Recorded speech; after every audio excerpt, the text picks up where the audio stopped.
হরন্ত মনুষ্যচক্রে যোগমায়া মুপাশ্রিতম।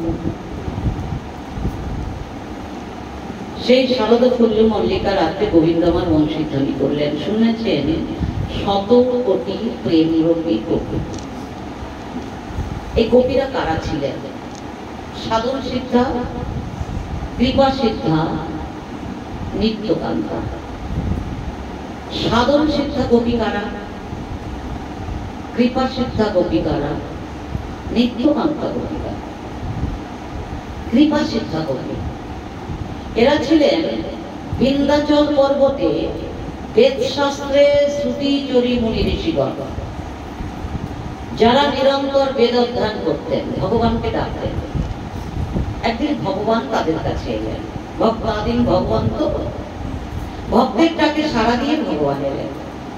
তো ভগবান যখন এসেছে, ভগবানের এই অপূর্ব রূপ মাধুর্য দর্শন করলেন। মনে মনে বলছে, প্রভু তোমার কি অপূর্ব রূপ, আমরা যদি একটু আস্বাদন করতে পারতাম। কিন্তু এই পুরুষ দেহে তো তোমাকে আস্বাদন করা যায় না। তাই প্রভু আমাদের একটা গোপী দেহ দাও, যাতে তোমার এই মাধুর্য প্রেম রসটাকে আস্বাদন করতে পারে। ভগবান মনে, ওরা যখন মনে মনে প্রার্থনা করলো, ভগবানও মনে মনে আশীর্বাদ করলো যে আমি যখন যাব স্বয়ং সেই চতুর্বিংশ চতুর্যুগে দাপরের শেষ ভাগে, তোমরা তখন গোপী গর্ভে গোপী হয়ে জন্ম নেবে, আমি তোমাদের মনোবাসনা পূর্ণ করব। এই মুনি ঋষিরাই হচ্ছে কৃপা সিদ্ধা গোপী। বৃন্দাবনে গোপী গর্ভে গোপী হয়ে জন্ম নেবেন। সাধন সিদ্ধা, সাধন সিদ্ধা গোপী হচ্ছে ত্রেতা যুগে রাম অবতারে দণ্ডকারণ্যবাসী মুনি ঋষিগণ, যারা রামচন্দ্র আসার জন্য তপস্যা করেছিলেন, যজ্ঞ করেছিলেন। যে যজ্ঞের কাঠ কে দিত? সাবরী। এই যে যজ্ঞ করলেন, রামচন্দ্র আমাদের যজ্ঞে আসবে। একদিন লক্ষ্মণকে ডেকে রামচন্দ্র বলছে, চলো ভাই, মুনি ঋষিরা যজ্ঞ করছে, আমাদের পাবে, তা চলো আমরা দুজনে যাই। যেতে যেতে রামচন্দ্র বলছে, দাঁড়াও, কেন? চলো ভাই, আমরা ওই যজ্ঞে আগে যাব না, আগে এক জায়গায় চলো। কোথায়? শবরীর ঘরে আসলেন। শবরীর ঘরে এসে সেবা দিলেন। সেবা নিয়ে শবরীকে ওই যে যমুনায় নামতে দিত না, শবরী নেমে সেই জল পরিষ্কার করলেন, রক্ত জল। যদি অন্যদিন কোনোদিন যদি এখানে পাঠে আসি, তবে মনে হয় আর আনবে না, আনবে না, পাঠ ভালো হচ্ছে না, তারা আনবে কেন? যাই হোক, শবরীর কথা পরে আসছি। রামচন্দ্র ওখান থেকে সেবা নিয়ে চলে গেলেন যজ্ঞস্থলে। মুনি ঋষিরা রামচন্দ্রের অপূর্ব রূপ মাধুর্য দর্শন করে বলো, তোমরা এই যে যজ্ঞ করেছো, তোমাদের যজ্ঞে আমি সন্তুষ্ট হয়েছি, বর প্রার্থনা করো। বর, হে প্রভু, তোমার কি অপূর্ব রূপ, রামচন্দ্রের যে অপূর্ব, তোমার কি সুন্দর অপূর্ব রূপ। প্রভু, তবে আমাদের কাছে তুমি এলে, কিন্তু সেবাটা শবরীর কাছে নিয়ে এলে। তুমি তো নারী ছাড়া সেবা করো, সীতার হাতে সেবা নাও। যুগ যুগ ধরে কোন পুরুষের হাতে ভগবান সেবা নেয়নি, বহু ধরেও নেয়নি। প্রথমে সচিমাতা, তারপরে সীতা ঠাকুরানী, আর সন্ন্যাসের পরে সার্বভৌম ভট্টাচার্য মেয়ে ষাটির হাতে নীলাচলে। তাহলে কারণ তিনি অনাদির আদি স্বল্প কারণেরও কারণ একমাত্র পুরুষ আর সত্য। তাই বলছে, প্রভু তুমি সীতার হাতে সেবা নাও, তুমি শবরীর কাছে সেবা নিয়ে লক্ষ্মী তোমার সেবা দেয়। এই পুরুষ দেহে তো তুমি আমার সেবা নেবে না, তাই একটা গোপী দেহ দাও প্রভু, আমরা তোমার মাধুর্য প্রেম আস্বাদন করব, তোমাকে আস্বাদন করব। রামচন্দ্র তখন বললেন, তোমরা দাপর যুগে আমি যাব, পরেই স্বয়ং নিজে যাব, গোপী গর্ভে গোপী হয়ে জন্ম নেবে, আমি তোমাদের মনোবাসনা পূর্ণ করব। এরা হচ্ছে সাধন সিদ্ধা গোপী। আর নিত্যকান্তা কবি রাধারানীর অষ্টসখী অষ্টমাঞ্জরি নিত্যগীত বাদ্য দ্বারা গোবিন্দকে মধুর রসে আস্বাদন করেছে। এরা সরাসরি গোবিন্দ থেকে এসেছে, এদের কোনো সাধন ভজন করতে হয় না। তবে সাধন শিক্ষা কবিকে 3 ভাগে ভাগ করেছে, ঋষি পূর্বা, শ্রুতি পূর্বা, দেবী পূর্বা। দেবী পূর্বা হচ্ছে দেবকন্যা দেবীশ্রীগণ, বেদ শাস্ত্রের শ্রুতিচরী মুনি ঋষিগণ এক অংশ শ্রুতি পূর্বা, আর ঋষি পূর্বা দ্বন্দ্ব কারণবাসী মুনি ঋষির এক অংশ। তাই 3 ধরনের গোপীর মধ্যে ঋষি পূর্বা গোপী ছিল সাধনে কাঁচা। বলে সাধনে কাঁচা আর পাকা আছে না? সব তো পাকা, হ্যাঁ পাকা কাঁচা আছে না? হ্যাঁ বলছে এরা ছিল সাধনে কাঁচা। তাহলে কাঁচা কি গোপী কি করলো? কাঁচা যারা রাধারানী অষ্টসখীর সঙ্গ লাভ করেনি তারা ভজনের কাঁচা। যারা উত্তম ভক্তের সান্নিধ্যে আসতে না পারে তারা সাধনে কাঁচা থাকে। এই জন্য বলছে না সদ্গুরুর চরণাশ্রয় গ্রহণ করো। বলে সবাই বলে আমার গুরু সৎ, গুরু আবার অসৎ আছে না? নেই। সব গুরু কথার অর্থটি হচ্ছে সৎ, তাই না? হ্যাঁ এবার এই যে ভব সিন্ধু যে পার হওয়ার কি নৌকা আছে না, নৌকা হচ্ছে গুরু। তাহলে নৌকা যদি ফুটো থাকে কি হবে? পার হবে কি? সব সত্য। তাহলে নৌকাটা মজবুত দরকার। হ্যাঁ এই জন্য ওই অনেকগুলো গুরু ধরতে হয় না। আজকে দীক্ষা গুরু, শিক্ষা গুরু, এই গুরু ওই গুরু দরকার নেই। আরে কলেজের প্রফেসর যদি আমাকে এখান থেকে পড়ায় তাহলে সব পড়াতে হবে নাকি? নাকি? হ্যাঁ সদ্গুরুর চরণাশ্রয় গ্রহণ করতে হবে। এই জন্য ভগবানকে বেশি করে ডাকতে হবে। ভগবানই সদ্গুরু পাঠিয়ে দেবে, সেদিন তার কাছে ছুটে। এখানে বলছে অষ্টসখীর সঙ্গ লাভ যারা করেনি তারা সাধনে কাঁচা। তাহলে এই কাঁচা গোপীর কি হলো পরে বলছি। যোগমায়া মোবাশ্রিতাম, যোগমায়াকে আশ্রয় করে গোবিন্দ লীলা করেছে, তাই তো? যোগমায়াকে আশ্রয় করে গোবিন্দ লীলা করেছে, তাই তো? তাহলে সবাই তো এই বলো না? আচ্ছা যোগমায়াকে ভগবানের অঘটন ঘটন ঘটিয়েছে শক্তি যোগমায়া। ভগবান হচ্ছে মহাশক্তির অধিকারী, যোগমায়া হচ্ছে তার শক্তি, তাই না? তাহলে শক্তি মহাশক্তির আশ্রিত, মহাশক্তি কখনো শক্তির আশ্রয় করে? তাহলে ভগবান যদি যোগমায়াকে আশ্রয় করে লীলা করে তাহলে ভগবান ছোট আর যোগমায়া বড়? আপনাদের কথাই নাকি? কোন কেন চুপ থাকবে? যোগমায়াকে আশ্রয় করে যদি গোবিন্দ লীলা করে তাহলে যোগমায়া বড় আর গোবিন্দ ছোট?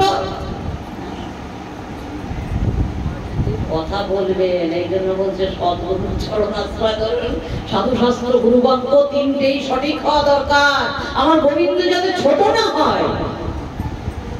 কোন রাজা যদি রাস্তার যে ক্লান্ত হয়ে তার দাসীকে বলে তুমি আমাকে পাদ সম্বর করে ঘুম পাড়িয়ে দাও, প্রভাতকালে জাগিয়ে দিও, দাসী যদি ঘুম পাড়িয়ে দেয় জাগিয়ে দেয়, দাসী কি রাজার বড়? রাজা রাজা, দাসী দাসী। নিয়ে লীলা করে আশ্রয় করে বলবেন না তাহলে আমার ভগবান ছোট হয়ে গেল, আমার গোবিন্দ ছোট হয়ে গেল। হ্যাঁ যোগমায়া মোপাশ্রিতা, ভগবান রন্ধন মানুষ চক্রে। কে রমণ করেছে? ভগবান। সুখদেব গোস্বামী কি বলছে? কৃষ্ণ নয়, নাম উচ্চারণ করলেন না। এই যে কৃষ্ণ শত কোটি প্রেম রূপী গোপী নিয়ে কত লীলা করেছে, তাহলে আমি কেন করবো না? বলে না?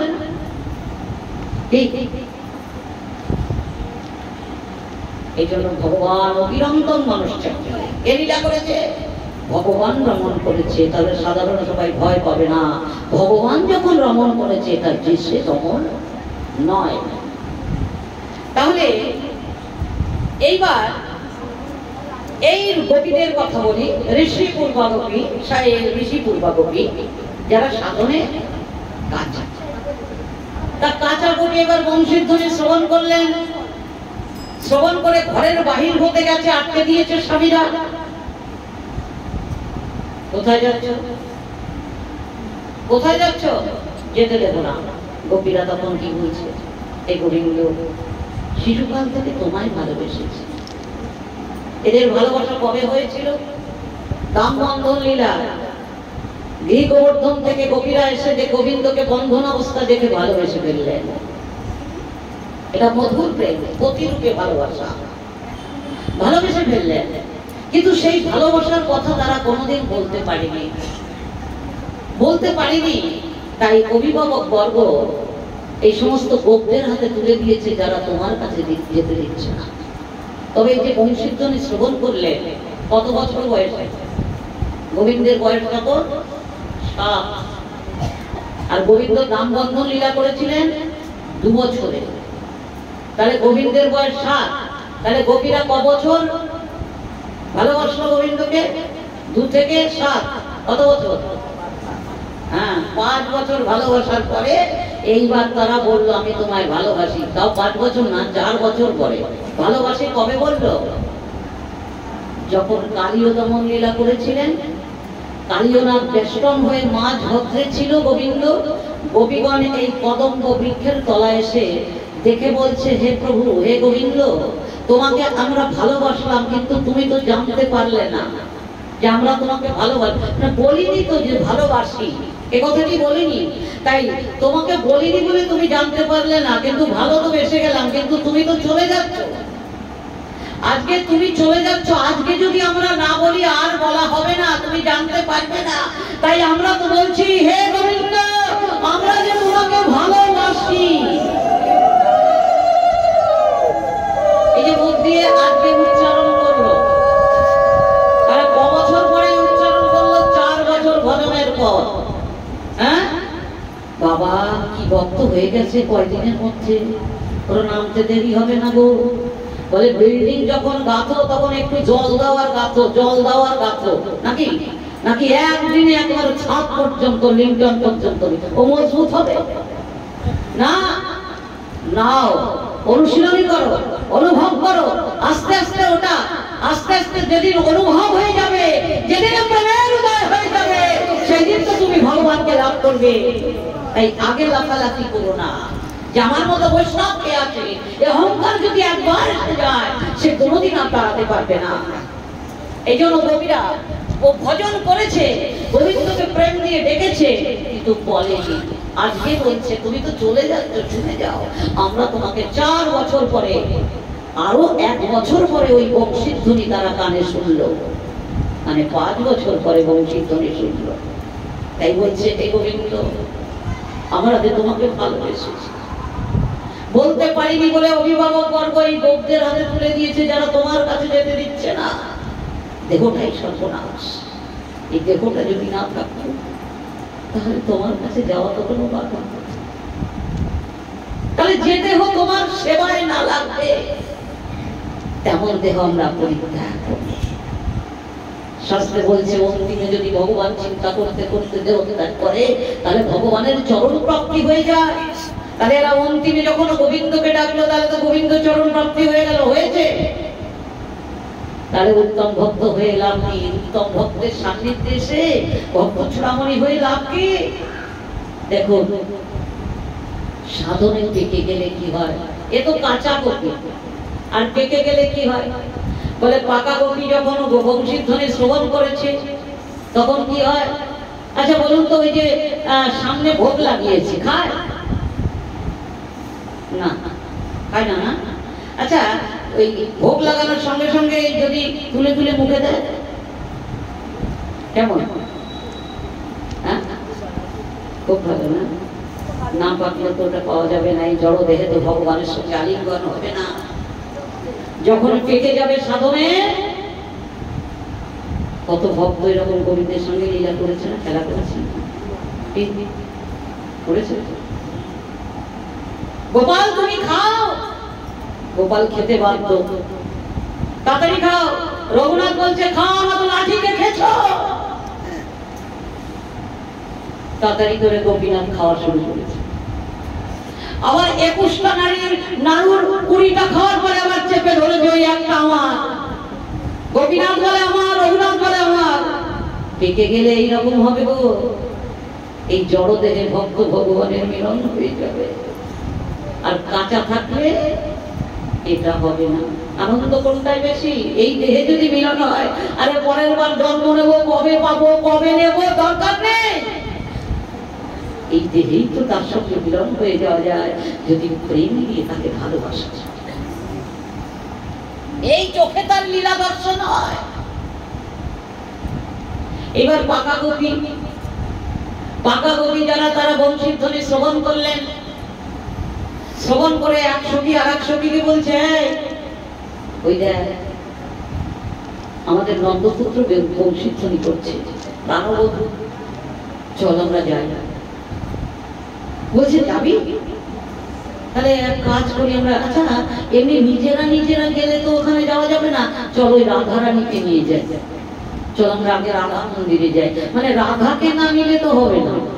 হ্যাঁ, যোগপীঠের সবাই চারিদিকে আছে, সবাইকে ডেকে ডুকে শেষে যে উপস্থিত হলাম, হয়ে যে কুঞ্জ সেবায় রত হয়ে গেলাম, তারপর ওই যে মহিলা দাঁড়িয়ে আছে, ওই মহিলা হাত বাড়িয়ে বলবে, দাঁড়াও।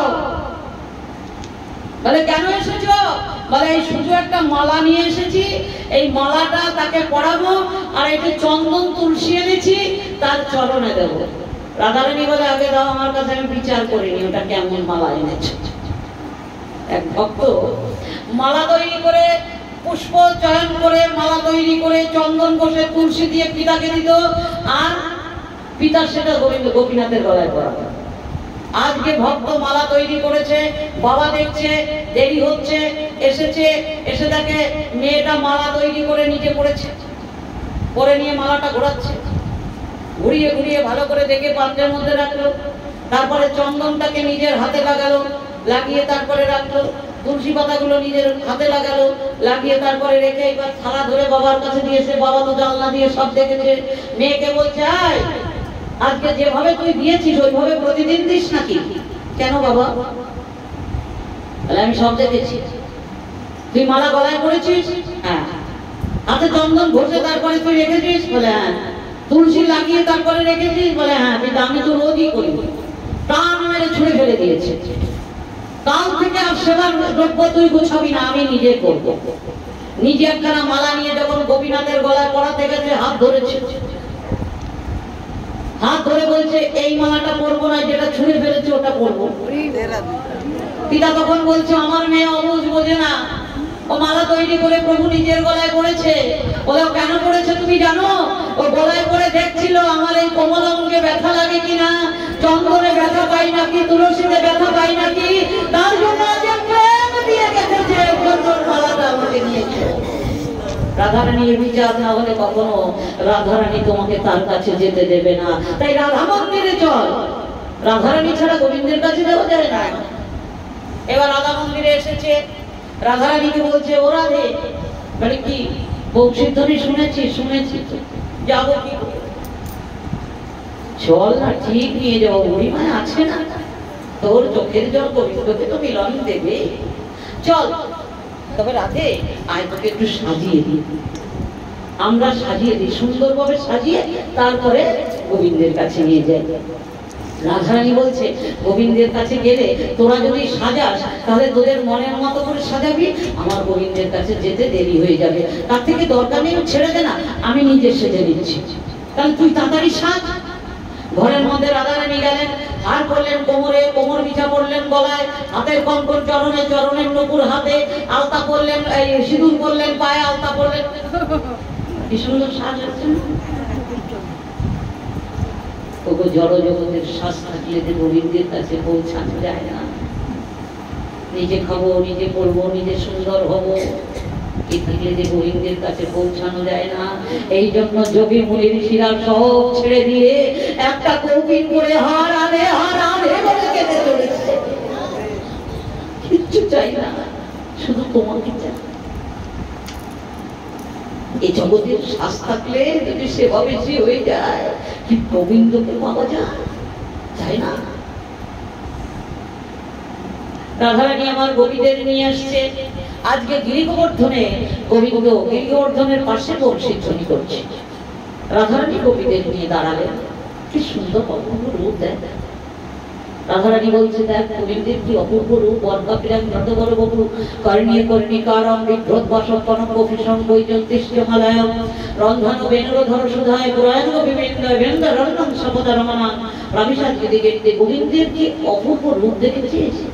মাথায় পড়েছেন চূড়াধরা, হাতে নিয়েছেন মোহনবাসী, গলায় পড়েছেন নানা রঙের ফুল দিয়ে গাঁথা পা পর্যন্ত মালা, যার নাম বৈজন্তী মালা, চরণে পড়েছেন ফুল, কানে পড়েছেন কর্ণিকা কুসুম কাঠারিচা ফুল, সখা বেষ্টিত হয়ে গাভী বৎস বেষ্টিত হয়ে প্রাণ গোবিন্দ আমার বংশীর চুরি করছেন। কি অপূর্ব না সখী! দেখ দেখ কি সুন্দর ভাবে বেণুধ্বনি করছে। বেণুটার কি সৌভাগ্য! রাধারানী বলছে দারুণ সৌভাগ্য, দারু বংশের জন্ম নিয়ে গোবিন্দের অধর সুতা পান করছে।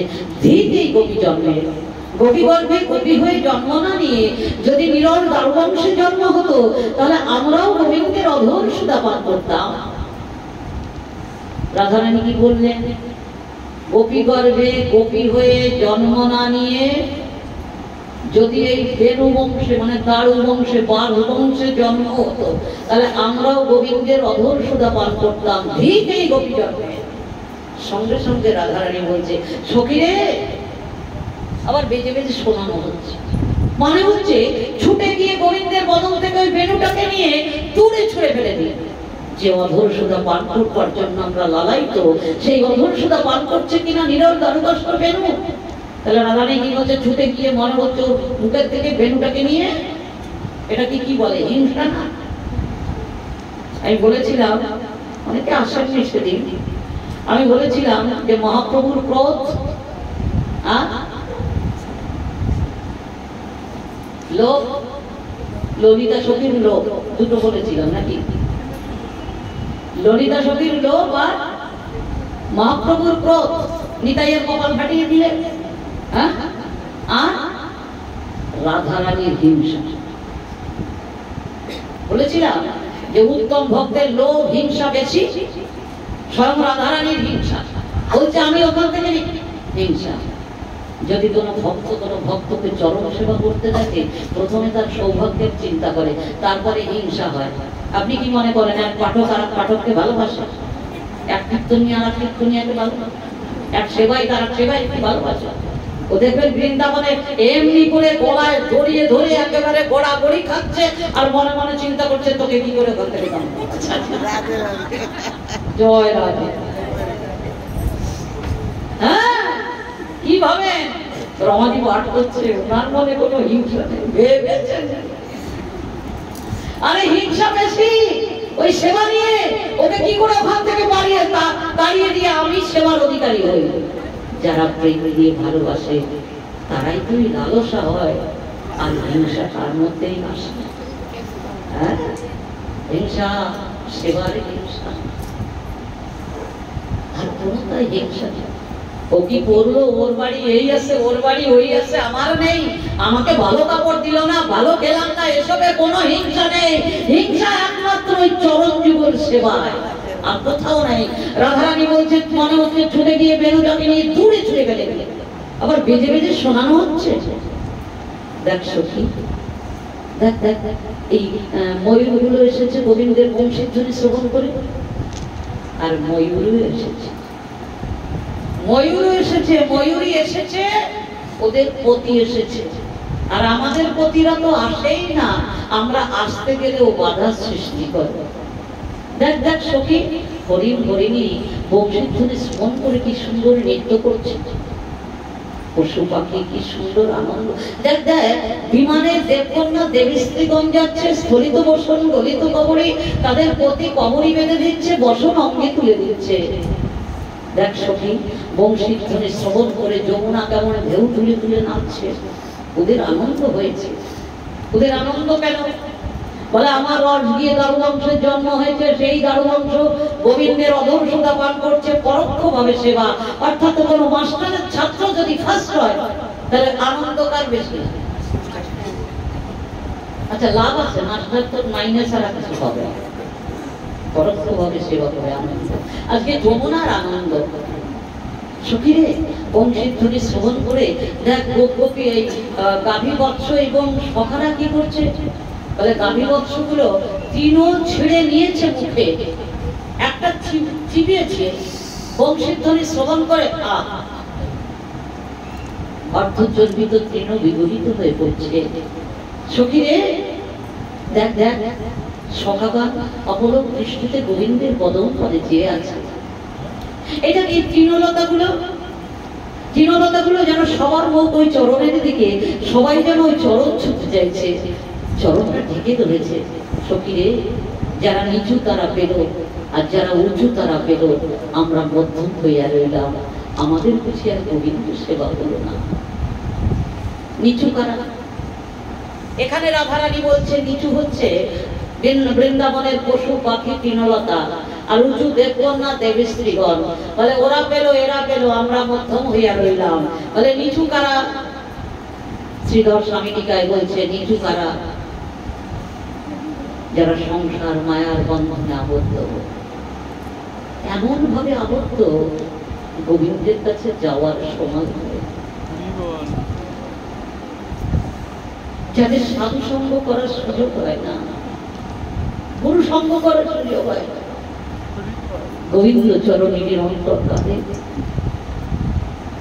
যে আমার তো ভজন হলো না, সাধন হলো না, না হলো সাধু সঙ্গ, না হলো গুরু সেবা, ভবে কিবা হবে আমার গতি, আমার কি গতি হবে? আমার তো কিছু হলো না। এই হলো না হলো না হলো না হলো না করতে করতে শেষ দিন যে পৌঁছায় তারা গোবিন্দকে পায়। আর উঁচু করা যোগী মুনির সেটা, যারা নির্বিকল্প সমাধিতে যুগ যুগ ধরে ধ্যানটা বসে করছে, কোথায় আছে একবার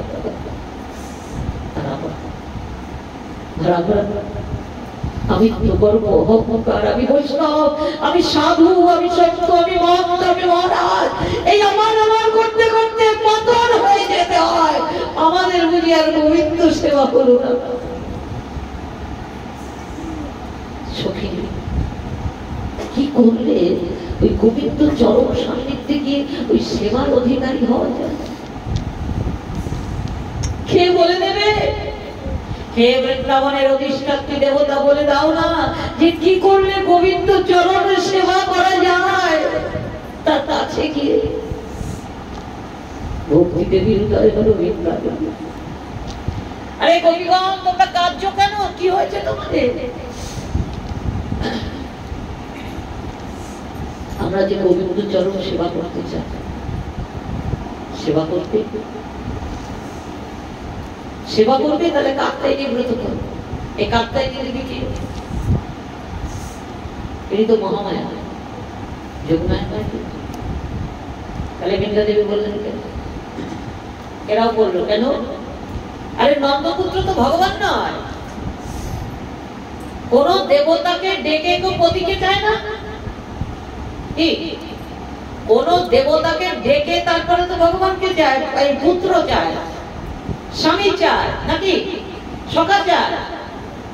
এর জন্য কাত্যায়নী ব্রত করছে, যোগমায়ার জন্য মিলন হয়েছে। তবে নিয়ম সেবার মাস পালন করা হয় নাকি? কাত্যায়নী ব্রত কবে থেকে শুরু হয়? অঘ্রাণ মাস। অঘ্রাণ মাস এখন বলেছে, এদেরও মনে হয়েছে না কাত্যায়নী দেবীর পুজো করলে তাহলে আমরা নন্দপুত্রকে প্রতিরূপে পাবো। শুরু করলেন কাত্যায়নী। বৃন্দা দেবী বলে দিলেন কি করে কাত্যায়নী ব্রত করতে হবে। উঠলেন এমন সময় তারা বিছনা ছাড়লেন, বিছনা ছেড়ে নদী কিনারে গিয়ে, যমুনা কিনারে গিয়ে বালুকা দিয়ে দেবী মূর্তি তৈরি করে দশোপচারে পূজা করে তারপরে ঘরে এসে বিছনার মধ্যে লুকিয়ে গেছে। কেউ যেন বুঝতে না পারে অভিভাবক। তবে এই কাত্যায়নী ব্রত করেছিলেন কারা? বয়স কত? 2 থেকে 3 মধ্যে। গোবিন্দের বয়স 7। এরাই কাত্যায়নী ব্রত করেছিল। তবে এরা কাউকে ডাকে না, কেউ কাউকে ডাকতো না, যে যার মতো উঠে ডাকলে লস। যাবেন পাটে? হ্যাঁ যাবো, বিকালে এসো। হ্যাঁ, 1 মাইল রাস্তায়, বন্ধু তো, বান্ধবী। ডাকতে গিয়ে বললাম যে যাবে, চলেন? বলে না না, জামাই এসেছে, যাওয়া যাবে। ডাকলে লস। ডাকতে হয় না, তার কাছে যখন যেতে হবে, তার প্রতি যদি তোমার করুণাই থাকে তাহলে একটু প্রসাদ নিয়ে তার মুখে দাও।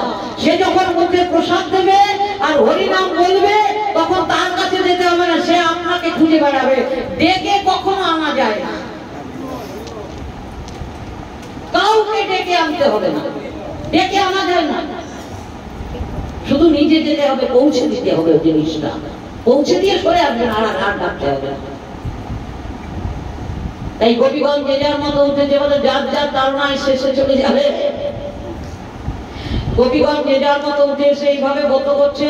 বৃন্দাদেবী বলেছে 1 মাস করলে, 1 মাস বললে ওই নন্দপুত্রকে প্রতিরূপে।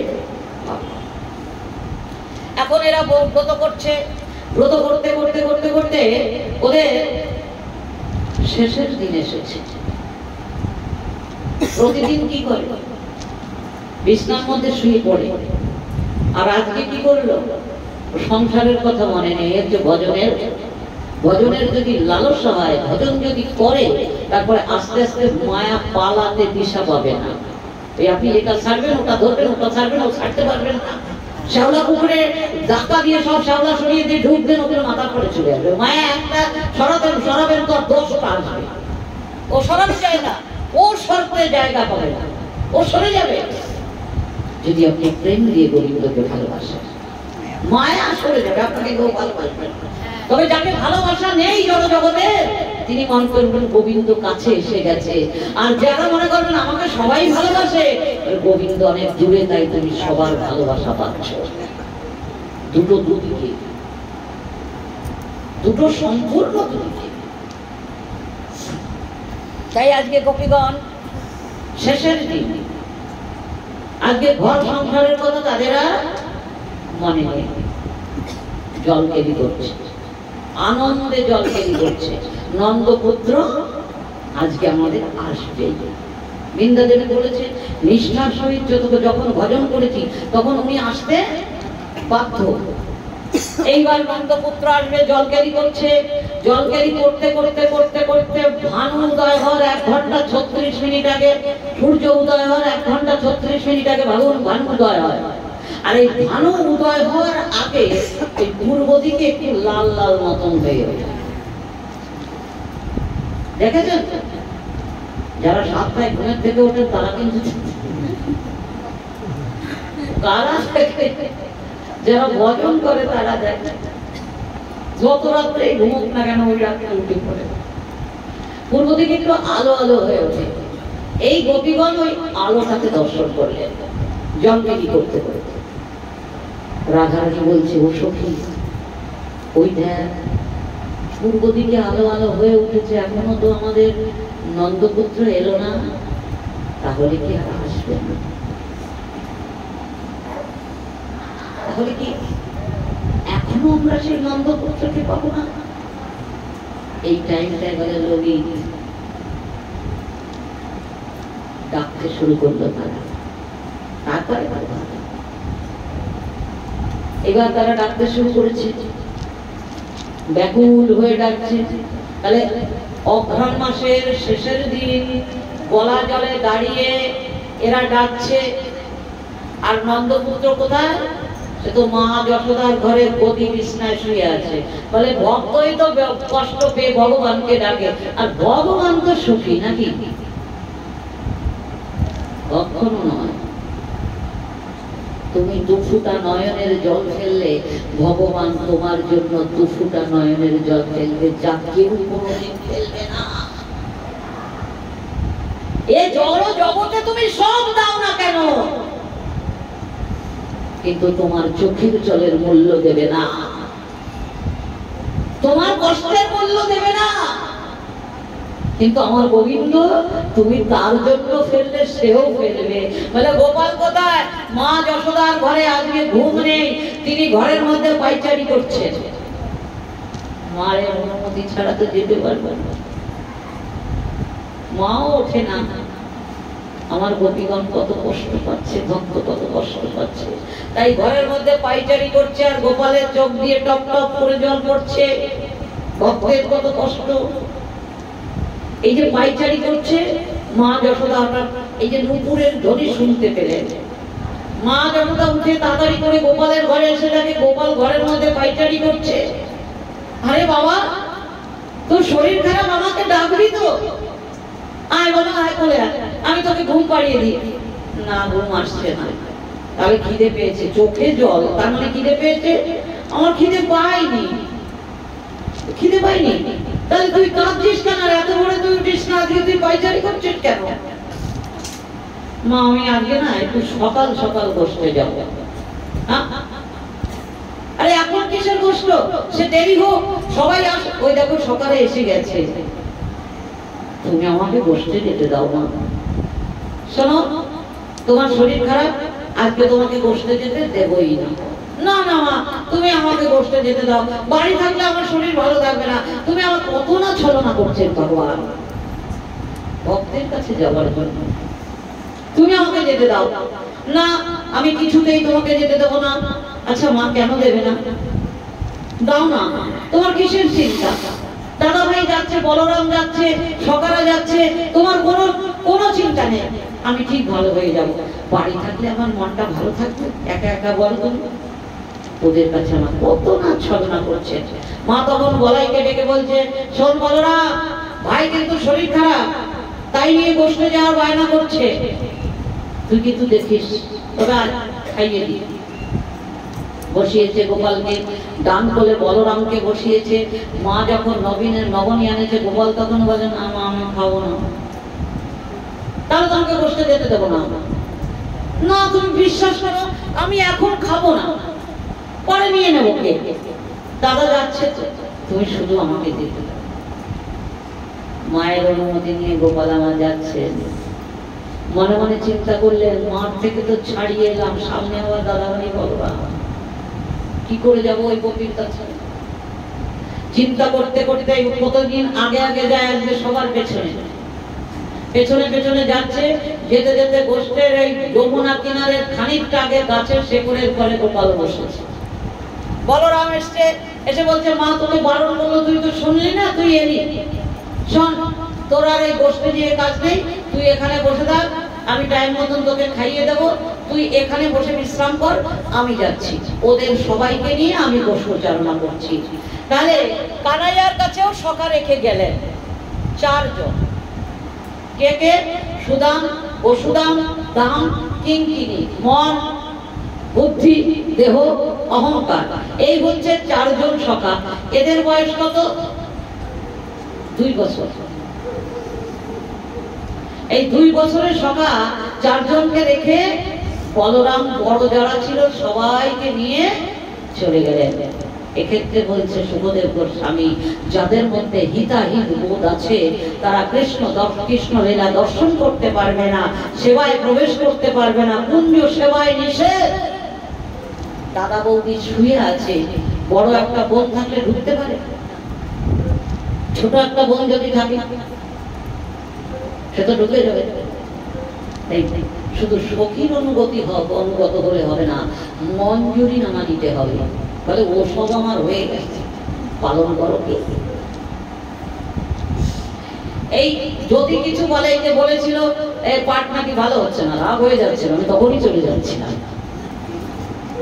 তারপরে ভাবলাম না, যা আজকে ভালো ভুল বাদ বলে রেখে চলে যাই,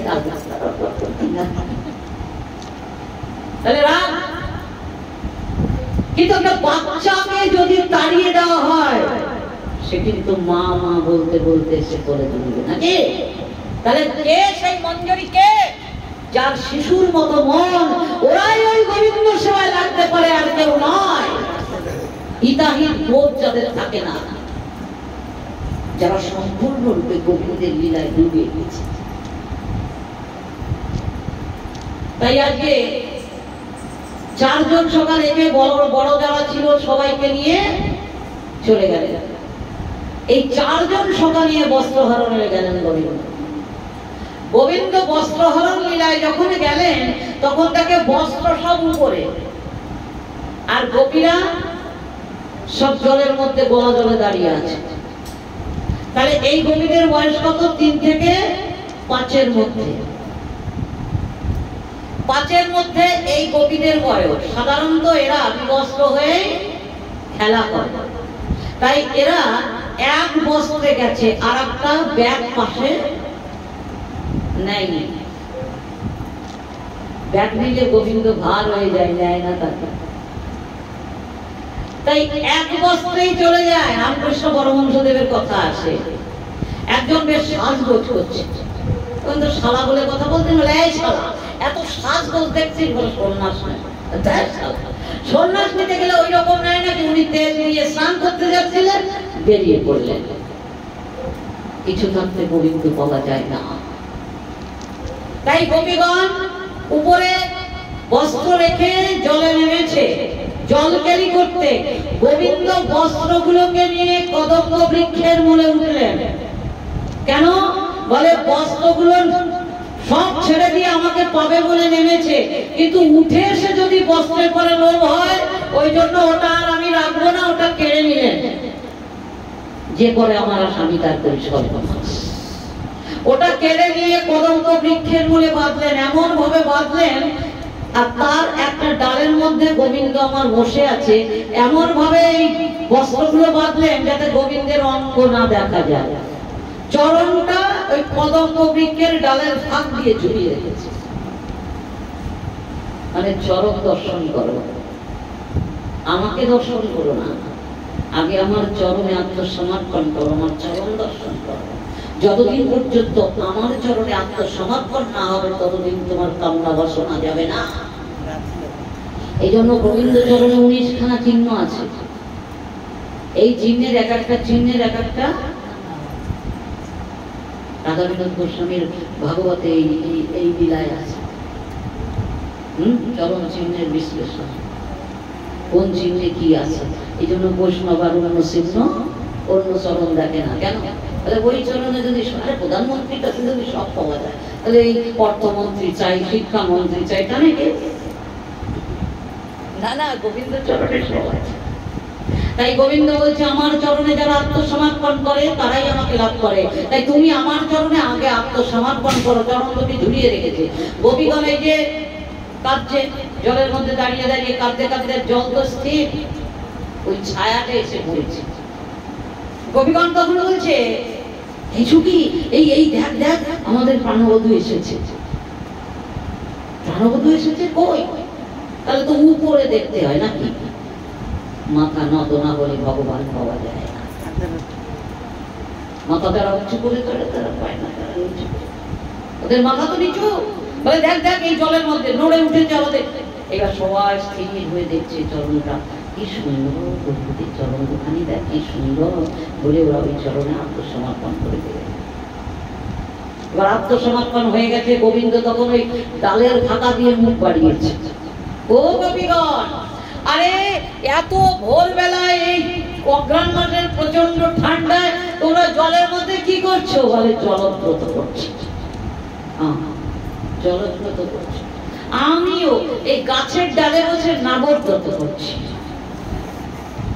খানিকক্ষণ বসে থাকলেন, বসে থেকে এবার বলছে, আচ্ছা তোমাদের ঠান্ডা লাগছে না, উঠে এসো। গোবিন্দ তখন বললেন, যখন গোপীগণ তখন বলছে, গোবিন্দ বলছে তাহলে থাকো কিছু। উনি কি করলেন? এইবার ওই এই ডালের থেকে ওই ডালে কাপড় বেঁধে এবার দোল খেতে শুরু করলেন। দোল খাচ্ছে আর বলছে, আরে গোপীগণ, বলে কি?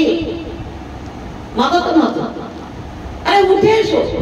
তাছাড়া তোমাদের এই সকাল হয়ে যাচ্ছে, ঘর সংসার নেই, ঘরের কর্ম রয়েছে, তোমরা এই যমুনার জলে রয়েছো। বলে ঘর সংসার ভালো লাগে না। গোবিন্দ বলছে আমার ওই ঘর সংসার ভালো লাগে না, তাই গাছের ডালে বসে নাগব্রত করছি। আর এরা বলে ঘর সংসার ভালো লাগে না বলে জলের মধ্যে জলব্রত করছি।